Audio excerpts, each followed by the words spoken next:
Bismillahirrahmanirrahim. Assalamualaikum warahmatullahi wabarakatuh. Rekan-rekan Negrumis yang dirahmati Allah Subhanahu wa taala, izinkan saya pada saat ini berbagi sebuah cerita tentang nabi, yaitu Nabi Yusuf. Di dalam kisah ini, Nabi Yusuf alaihissalam mengajarkan kepada kita untuk bersabar. Pandemi COVID-19 telah memakan banyak korban. Tak sedikit yang meninggal dunia. Rasa sedih tak terelakkan bagi yang ditinggalkan. Nabi Muhammad SAW pun juga pernah mengalami masa sedih dan derita. Paman dan istri beliau, Bunda Khadijah, meninggal dunia. Namun Allah memiliki cara terbaik dalam menguatkan Rasulullah seperti yang tertera dalam surat Hud ayat 120. Dan semua kisah-kisah dari Rasul-Rasul kami ceritakan kepadamu.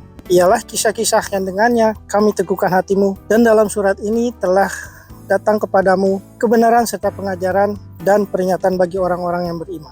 Ujian dan cobaan semata-mata menjadikan kita sabar, kokoh, kuat berlindung hanya kepada Allah. Seperti kisah Nabi Yusuf yang mendapatkan ujian dan cobaan yang sangat berat. Kisah Nabi Yusuf yang merupakan anak Nabi Yakub, berwajah tampan dan berakhlak baik, sehingga membuat saudara-saudaranya iri dan membuat mereka bersekongkol untuk mencelakakan Nabi Yusuf.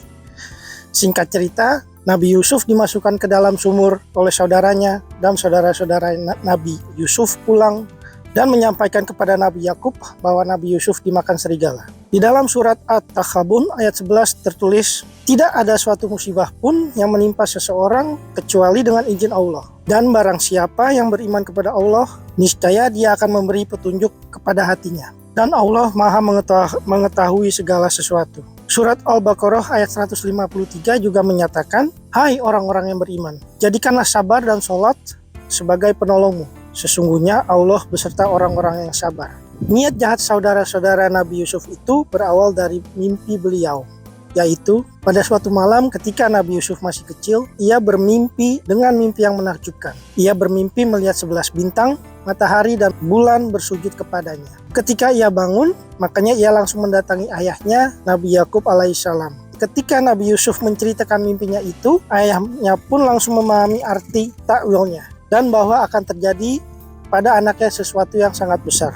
Maka ayahnya segera mengingatkan Yusuf agar tidak menceritakan mimpi itu kepada saudara-saudaranya yang nantinya setan akan merusak hubungan mereka dan berhasad kepadanya atas pemberian Allah itu. Yusuf pun menaati saran ayahnya. Nabi Yakub alaihissalam sangat sayang kepada Yusuf sehingga membuat saudara-saudaranya merasa iri dengannya. Mereka pun berkumpul untuk membuat makar kepadanya agar Yusuf dijauhkan dari ayahnya dan kasih sayang itu beralih kepada mereka. Salah seorang dari saudara Nabi Yusuf mengusulkan untuk membunuh Yusuf atau membuangnya ke tempat yang jauh agar perhatian ayahnya hanya tertumpah kepada mereka saja. Setelah itu mereka bertobat kepada Allah Subhanahu wa taala, akan tetapi di antara mereka ada yang menolak usulan dibunuhnya Yusuf itu. Ia hanya mengusulkan agar Yusuf dimasukkan ke dalam sumur yang berada jauh agar nanti ditemukan oleh kafilah yang lewat, lalu mereka mengambil dan menjual. Ternyata usulan inilah yang dipandang baik dan diterima mereka. Dengan demikian, kesimpulan kesepakatan mereka adalah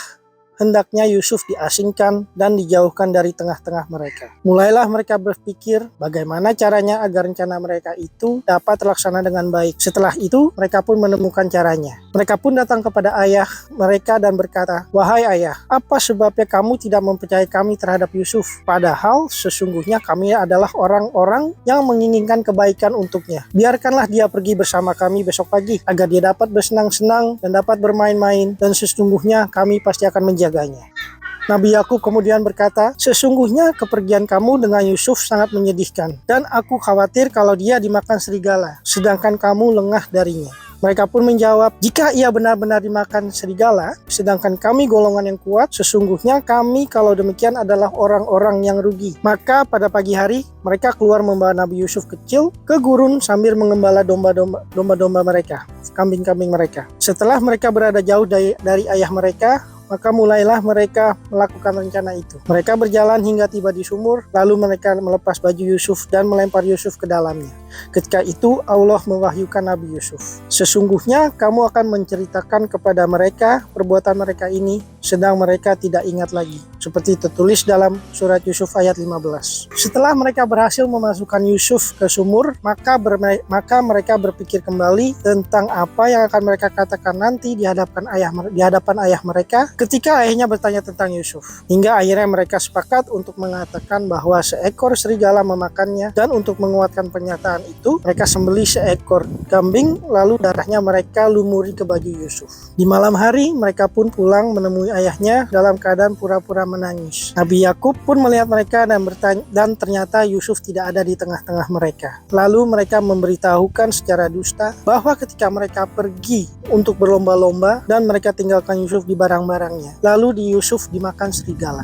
Selanjutnya mereka mengeluarkan gamisnya yang berlumuran darah untuk menguatkan pernyataan mereka itu. Tetapi Nabi Yusuf melihat gamis itu dalam keadaan tidak robek karena mereka lupa untuk merobeknya. Lalu Yakub bertanya kepada mereka, "Sesungguhnya aneh serigala ini. Mengapa ia bersikap sayang kepada Yusuf? Ia memakannya tanpa merobek pakaiannya." Maka Yakub berkata kepada mereka, menerangkan kedustaan mereka, "Sebenarnya dirimu sendirilah yang memandang baik perbuatan yang buruk itu, dan Allah sajalah yang dimohon pertolongannya terhadap apa yang kamu ceritakan." Seperti yang tertulis di surat Yusuf ayat 18. Adapun Yusuf, maka ia tetap berada di dalam sumur, menunggu adanya orang yang liwat dan mau menolongnya. Ketika ia dalam keadaan demikian, tiba-tiba datanglah sebuah kafilah yang hendak menuju Mesir. Lalu mereka ingin menambah persediaan mereka. Kemudian mereka mengutuskan salah satu dari mereka ke sumur untuk mengambil air.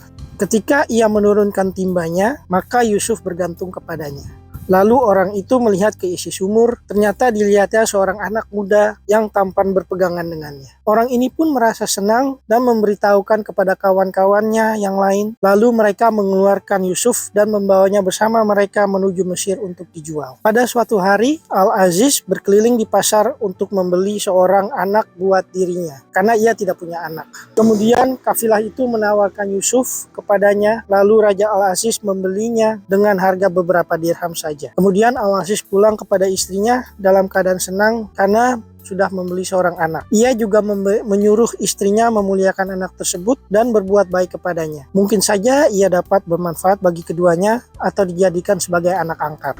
Demikianlah Allah memberikan kekuasaan kepada Yusuf di bumi. Nabi Yusuf berhasil menjadi orang sukses dan ia hidup di bawah kasih sayang Al-Aziz dan pengurusannya. Demikianlah kisah singkat Nabi Yusuf alaihissalam. Semoga kita semua mampu meneladani akhlak beliau, mampu bersabar dalam setiap kesulitan yang dihadapi, dan tidak menyimpan dendam sedikit pun kepada saudara-saudaranya. Amin ya rabbal alamin. Assalamualaikum warahmatullahi wabarakatuh.